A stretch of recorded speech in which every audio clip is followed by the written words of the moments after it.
with that said, I can show you kind of what we've been doing. Also, I want to let Jason, because he's kind of represents more of a total spectrum of kiteboarding over myself. I'm just a surfboard shaper, so I can't really answer questions about directionals and stuff. I know about them, but that never really gives himself enough credit either. I do, but at the wrong time. So.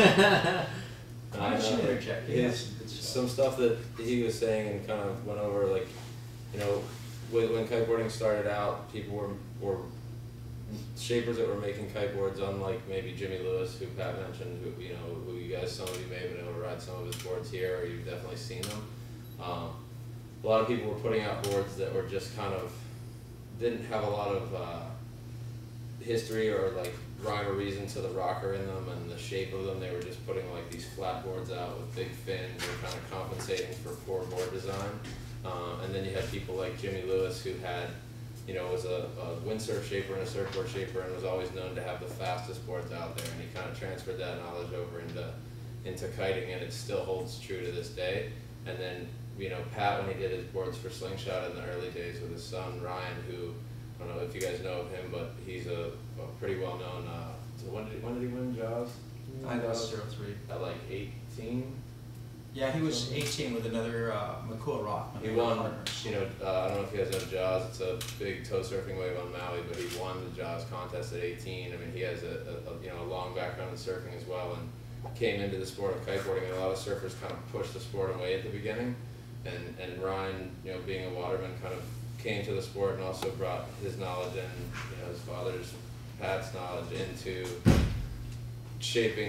truly shaping a board. So it was just bringing a lot of knowledge and background and history into a new sport of kiteboarding, which was something that didn't really exist. And then, as Pat said, kiteboarding kind of went into where everybody was on these twin tip boards, and it again went back to kind of taking from maybe wakeboarding or a different style of board, and then kind of came full circle again. Because people had learned on bigger surfboards or windsurfboards that they learned to kiteboard on, and it kind of came full circle to where people were wanting these types of boards for the waves, or you guys, depending on what level you're at riding, you may not get into the waves as of yet, but you may find that for light wind, they get you out in lighter winds than you'd ever get out on a twin tip. You're able to make a little tiny, knee-high wave that you wouldn't want to go surfing in. A lot of fun again, because you're riding with a kite and you're able to do things on it that you wouldn't normally be able to do, with a standard surfboard. But again, companies were putting out boards that didn't necessarily have a great background in why they were, the rail outline or the rocker outline.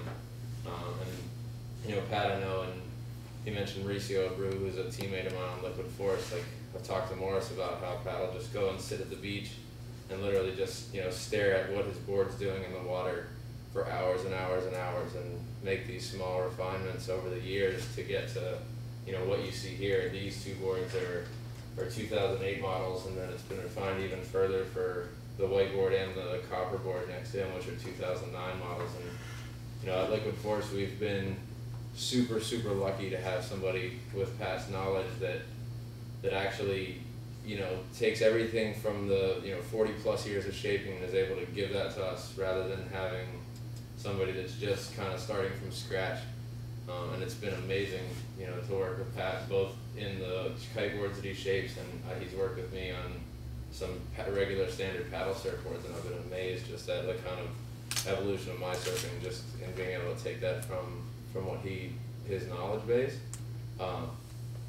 But even like the simple things that you don't necessarily see, like the rocker line and the rail outline of the board and how it actually performs in the water, is very noticeable if you were to go on one of these boards versus getting on kind of just a generic, kiteboard shape or kite surfboard shape. And even that's, be it the construction or the rocker, it's kind of transferring over even into what we're doing with twin tips and with the other boards that we're using. So I know you guys some of you are at varying different levels, but it's all something that you definitely be able to feel by getting on them. Who's just starting? You guys? Yeah. Have you gotten any rides yet? At all? Yeah?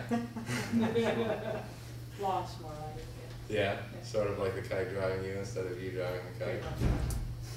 Well, it's amazing, you know, something to think about as you're learning too is, you know, you see some of the photos in magazines or the videos where people are on gigantic waves riding these style boards. Like, it can open up a lot more time on the water just by having a big platform to stand on. Like, you guys have gone out and ridden even just the bigger twin tips, and you know how like that'll allow you to stay up and planing longer than you would on a smaller board.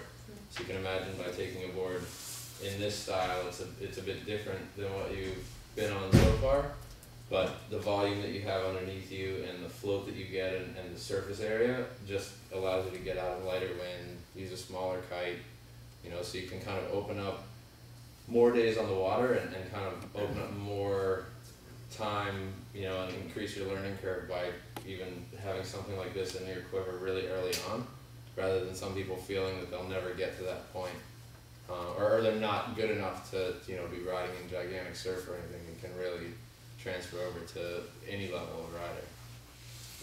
You know, I know you guys see people learning on the North Shore, like at Mokes, that have no desire to ride a twin tip. Right. But they'll get out there day one, they're on a surfboard, and then they just stay that way. You know, like you put them on a twin tip and they don't know how to handle it, so it's kind of the opposite of what you guys are going through. But How do you compensate for the, you know, like most of the time when you're out, I see guys out on the surf side, it's pretty choppy out there too, or where surfers wouldn't want to go out because it's all blown out. Yeah, generally I think a lot of the pro guys, you'd be amazed how many guys actually want to try it, but I think that they don't want to be a beginner again. Yeah. Like, I've talked to Kelly before, Kelly Slater, he definitely would do it. I know he would. Tom Carroll does it a little bit, but they're, you know, they have jobs, they're focused right now. Kelly's working hard, but I look at the sport as a shaper. It's like the ultimate form of surfing. I mean, who could ride a wave, and maybe I'll talk in surfer terms, but hit whitewater, go 25 feet up in the air, do a loop, land on top of the whitewater, and keep riding wave? I mean, that's impossible in the surfboard, pretty much.